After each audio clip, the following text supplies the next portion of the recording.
Hi readers, welcome back to my channel, Lila Wanders and Reads. Lee here, and welcome to my weekend books. Yes, an actual weekend books for the first time in a long time, not just me talking about books I haven't read. If you follow along, you know I've decided to try to get my master's degree in World War II studies, and this third class that I started in June has been really intense. The course is called Holocaust, Collaboration and Resistance, and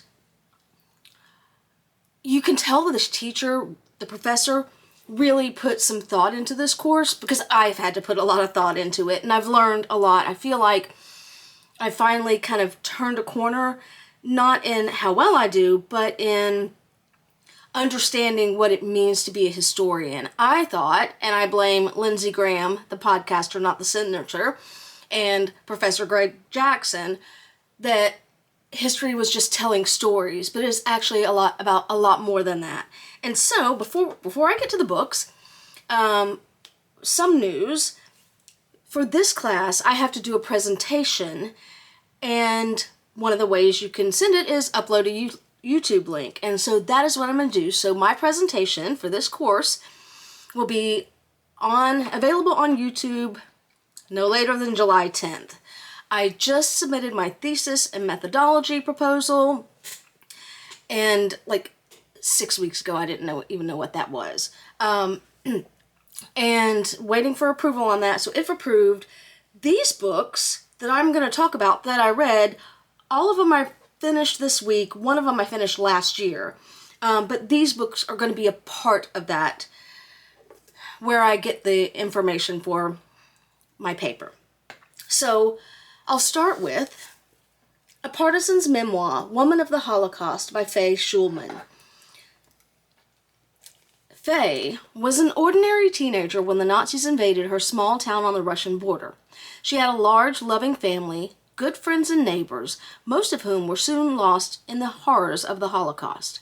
But Faye survived, and the photographs she took testified to her experiences and the persecution she witnessed. Decorated for heroism, Schulman, it says now in her mid-70s, unfortunately she's passed away since then. This was published in 1995. So this was a fifth printing of this in 2021. Tells an extraordinary story, not just of survival, but of struggle and resistance against oppression. In this amazing book, Schulman talks about escaping from the Nazis, finding a partisan unit, and proving her worth. She and her photographs speak eloquently about the experience of living and surviving for years in the woods, of learning to nurse the ill and wounded, and of taking up arms against those who brutally decimated her world.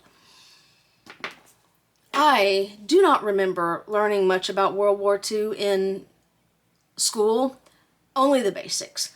So learning about partisan units in the forest, mainly trying to survive, but also conducting sabotage against the Germans, was really informative to me. So Faye is one of few who she joined a Soviet partisan group. And my mom always used to say, it's not what you know, but who you know. I hated that. She's so right, though. Faye was accepted because the commander knew that her brother-in-law, who had perished, was a doctor and thought she would be good at helping to heal people who were wounded. So it was who she knew that got her accepted in that. And this was fascinating and heartbreaking because she lost almost her entire family, at least the immediate family in her area, in one fell swoop. She was lucky to survive, and she only survived because she was a photographer, which the Germans used for. And I really also appreciated her foresight, insight.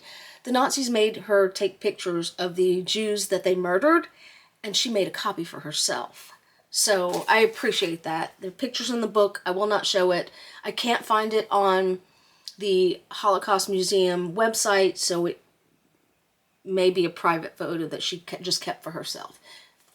If you have any interest in the Holocaust or what happened when Germany invaded the Soviet Union, this is highly recommended. So along with that, there was a group of Jewish partisans, which I'll talk more about later, in the same area. So they were around what was then called Novogrodek, but these two women were in different areas, but it's a huge forest area. It is now in Belarus, I believe. At the time, it may have been in Poland. My geography's not great about particular areas in Eastern Europe. However, also places changed hands. So, Sulia Rubin, Against the Tide, the story of an unknown partisan. She was also from the Novogrodic region. They were in different ghettos, though, I believe. Both of these women escaped from the ghettos. First of all, before I get started, look at this. Signed to someone, I can't read their name, by Sulia Rubin. Sulia, sadly, has also passed away, but Against the Tide is the story of almost incredible courage. A young girl, brought up in the warmth and protection of a middle-class home, suddenly finds herself fighting for survival in the forest of the Russian border, fighting against the Nazi conquerors and against subhuman conditions surrounding her. Her immediate family, father, mother, and only sister, went the way of the 6 million, to cruel deaths.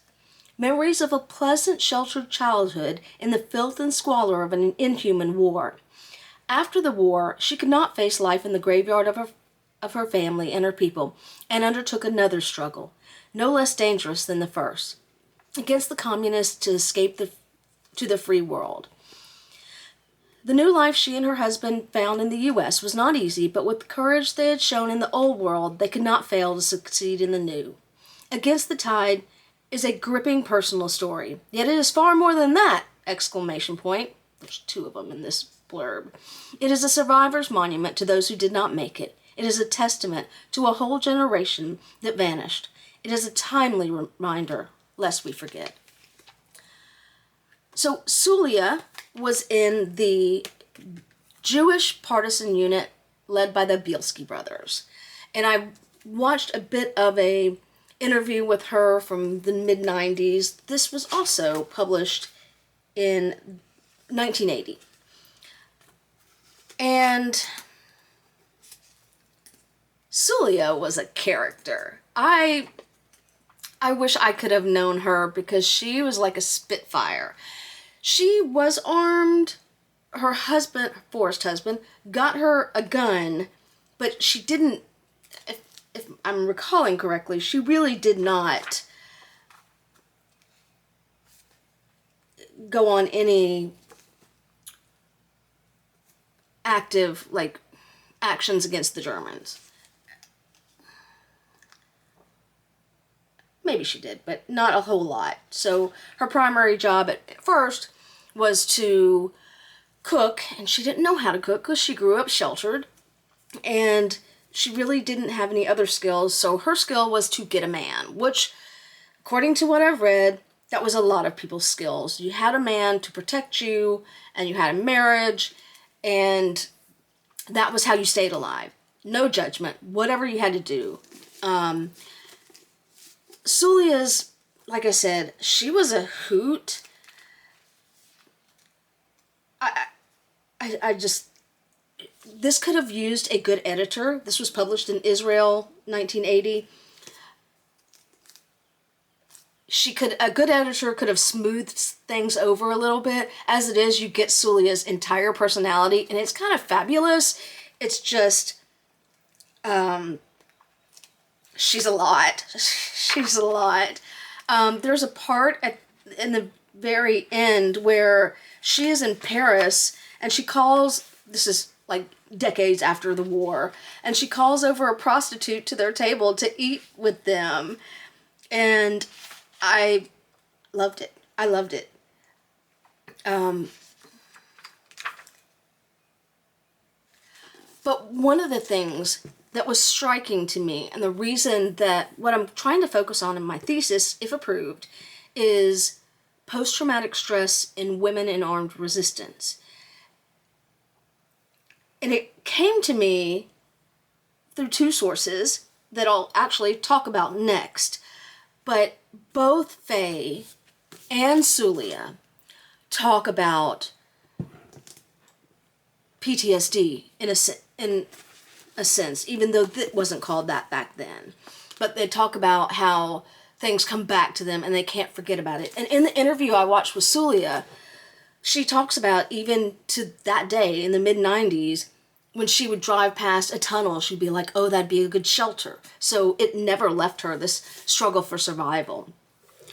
But what made me think about that was a sentence that Nechama Tech wrote in the preface to Defiance. This has got a movie tie-in cover, but this is a historical monograph about the Bielski brothers partisan group. And the sentence was, for some unexplained reason, by 1975, these childhood experiences began to demand attention. When these demands turned into a compelling force, I decided to revisit my past by writing an autobiography. I have that.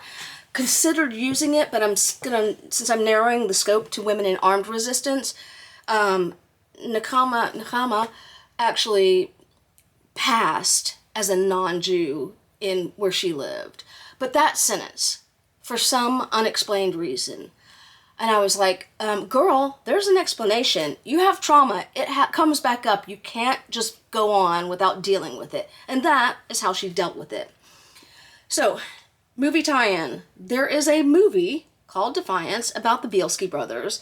It stars Daniel Craig, and I just lost his name, and I don't know where it is. Another famous actor. But the book is not a novel. It is, like I said, a historical monograph doing a deep dive into the Bielski brothers partisan group. I highly recommend it. I finished it last night. I'm probably not going to use a lot of this for my paper, but it's what inspired my study. Based on the extraordinary true story of a community of refugees and fighters, Defiance is a gripping account of resistance against all odds. In the summer of 1941, Germany invaded the Western Soviet Union, and by year's end, German squads were systematically killing Jews by the thousands. Amid the chaos, three brothers, Tuvia, Asael, and Zeus Bielski, narrowly escaped to the dense woods of Belarusia. What started as a desperate fight for survival would become an extraordinary mission to save Jews from extermination. At its center was the charismatic Tuvia Bielski, who orchestrated the largest armed rescue of Jews by Jews during World War II. I think he saved like 1,200. Drawing on wide-ranging research and never-before-published interviews with surviving partisans, including Tuvia Bielski himself, Tech here reconstructs the poignant and unforgettable story of those who chose to fight. And this is a good movie. It's Hollywooded a little bit, of course. And this was excellent. Again, wasn't aware of partisan fighters before starting this program. I learned about it pretty quick thereafter.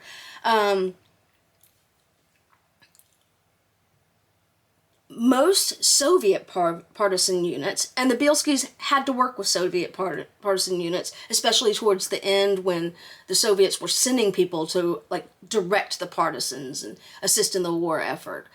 But most Soviet partisan units wouldn't take you if you didn't have a weapon, wouldn't take you if you were a woman. Faye was an exception, and unless you were someone's wife or mistress. And a lot of them wouldn't take Jews. in part because of anti-Semitism, in part because of an idea that Jews were weak and unable to fight. The Bielski brothers proved that wrong. But the Bielskis accepted every Jew, any Jew, and they would actually go out to ghettos and send guides to guide Jews into their unit. And they built this whole home place, like a city in the woods. I can't imagine it. Lice and disease and dirt, I can't imagine, and the weather, but fantastic book. It is not a thriller. It is, like I said, this is a history book, well worth the read if you have any interest in World War II or the war in Eastern Europe. The other book that really kind of led me to this is one I've talked about before on my channel, but it's been probably a year. And that is Svetlana Alexievich's The Unwomanly Face of War, An Oral History of Women in World War II in Eastern Europe. So this covers not only partisan women, but also women in the Soviet army. And again, there was one line that I've never forgotten that is something that kept coming back to me and is why I wanted to write about women's post-war experiences. And Natalia Ivanovna Sergeeva, probably butchered that, was a private and a nurse aide. And she says to Svetlana Alexievich, "The first year when I came back from the war, I talked and talked. Nobody listened, so I shut up." So my intent is to use, along with other secondary sources, this oral history along with these memoirs to write about women's post-war experiences and how I read that women today who are survivors of armed conflict, who participated in armed conflict in one way or another, Iraq, Afghanistan, Ukraine, whatever, I read that women are less likely to be able to get mental health help after the war, or less likely to, I can't remember the exact word. And that, along with this, where nobody wanted to listen to what she had to say, really inspired my thesis. Anywho, I have rambled on long enough. I may or may not do another post next week, because at that point, I have an outline due on Friday, and then I have to get really deep into my paper, because not only do I have to write my paper, I have to record it and not stumble over my words. So I'm not sure I will have the time to do one of these. However, by July 10th, I'll have my paper presented on the YouTube channel. Anywho, that is it for me. If you've stuck with me this long, as always, thank you for sticking with me on my journey, and happy reading.